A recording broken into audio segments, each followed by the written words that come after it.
May nag-request comparison daw ng NXT Lusso at ng NWOW WSP. So sige, gawin natin yan ngayong araw na ito.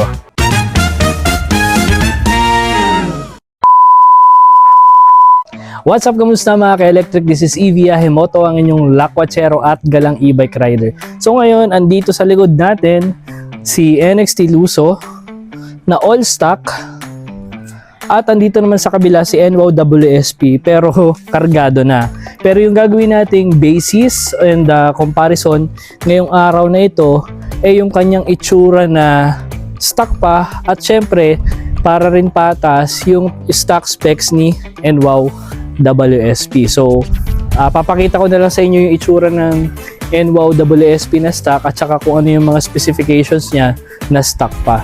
So ngayon, in terms of looks, so syempre, magkaiba tong dalawa.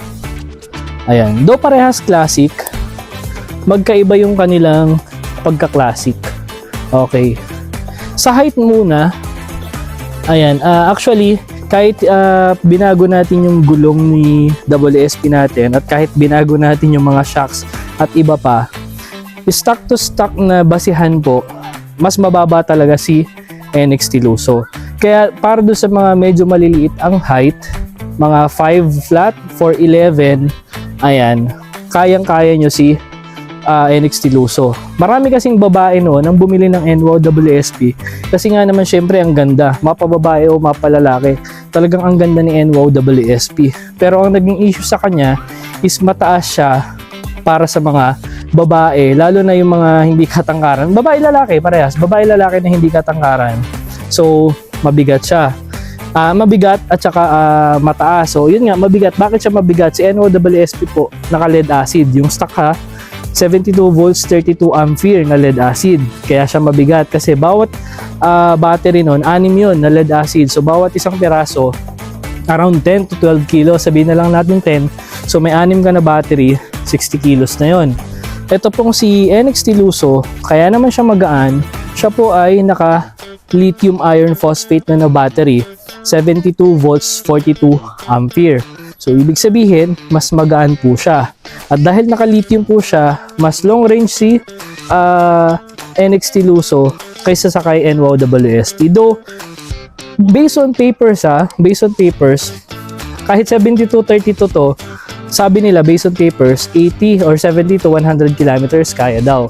Pero, syempre, ako na gumamit na, medyo duda tayo doon. Maraming pwedeng i-consider kung payat ka or flat roads tapos puro speed 1, posible yon.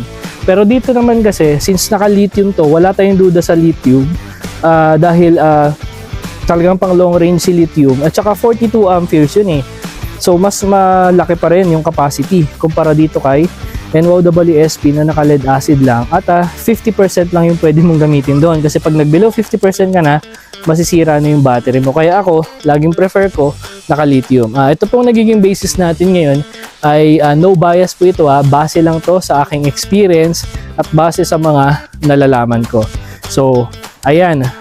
Dahil rin naka-lithium si NXT Lusso, pwede nyo na po siyang i-charge agad pagkadating nyo sa bahay.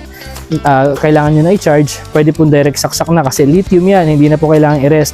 Unlike kay NWOW WSP na lead acid pa, kailangan nyo pa siyang i-rest ng 30 minutes to 1 hour bago nyo i-charge. Ganon din, after nyo i-charge, bago gamitin, i-rest nyo rin ng 30 minutes to 1 hour.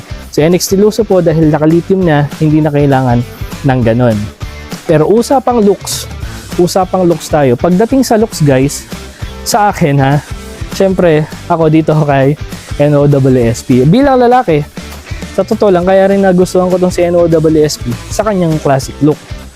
Again, ito po, wala pa to ha, nung binili natin. Wala pang crash guard, wala pang MDL, wala pa to. Walang white wall. So, lalagay ko na lang yung picture kung anong itsura ng stock specs para may idea kayo.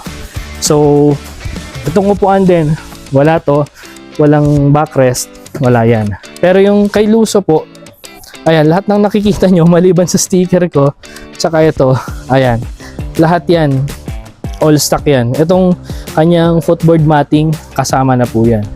So, okay din naman itong si Lusso para sa mga lalaki. Ang isang kulay nito na maganda para sa lalaki is yung white black. So, yung nakikita nyong green dito, doon sa isang version white yan, tapos itong white na to, black yan. So, insert ko yung picture ng itsura ng white black na NX Luso. Pero dahil kahit papaano may katangkaran tayo, nagmumukhang maliit sa akin si Luso. Kaya ako, sa looks, go ako dito kay NWSP. Usapang motor hub. Pareha silang 1,500 watts na motor hub. Okay, so itong pinapakita ko again ha, kargado na to. Ayan, naka 5k watts yan, upgraded na kasi modified na. Pero ang stock specs ni NWSP is 1,500 watts. Si NX Luso, 1,500 watts din. Same sila. Pero ang speed ni Luso is around 50 to 60 kph. Ito namang si WSP, stock specs, up to 55 lang, hindi siya naabot ng 60 kph kahit pa naka center stand yon. Pero pagdating sa motor hub at the same time sa gulong, size 12 po ang gulong ni NWSP, kaya rin siya mas mataas tignan. Unlike po dito kay NXT Luso, siya po ay naka size 10 lang na gulong.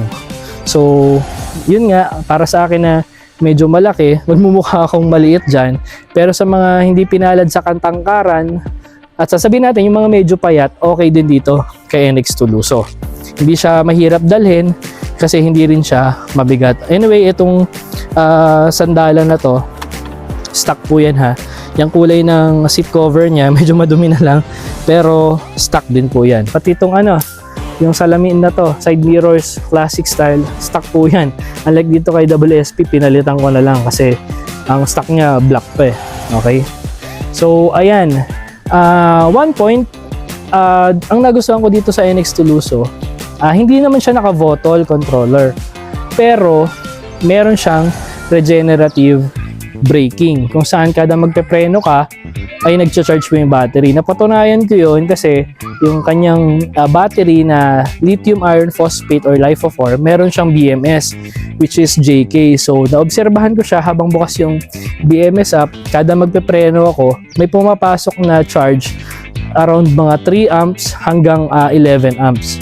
So, totoo si regenerative braking. Kada magpepreno ka, meron pong nadadagdag na charge.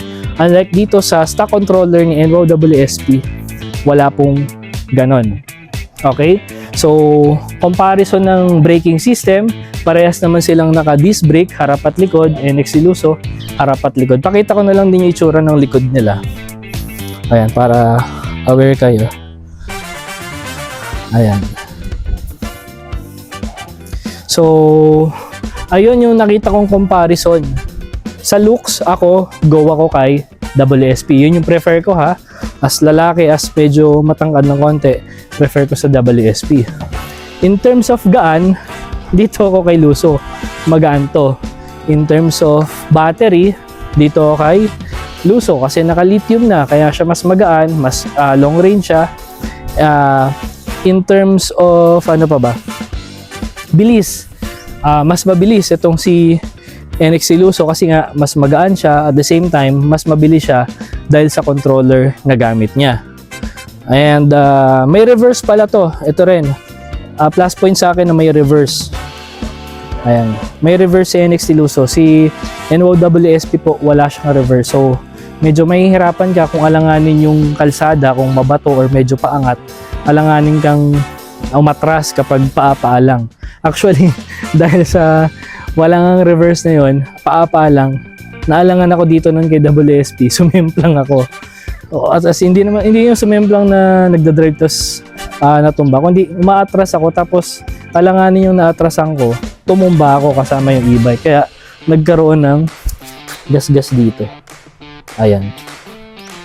So, ayan ang aking comparison, honest review, honest experience, and honest comparison ko dito kay NX Luso at kay NWSP. So ayun lang mga ka-electric, kung meron pa kayong questions regarding dito sa dalawa, pwede nyo pong ilagay sa comment section. So ayun lang mga ka-electric, again this is si Viaje Moto, ang inyong lakwachero at galang e-bike rider. So ride safe, keep safe mga ka-Viaje.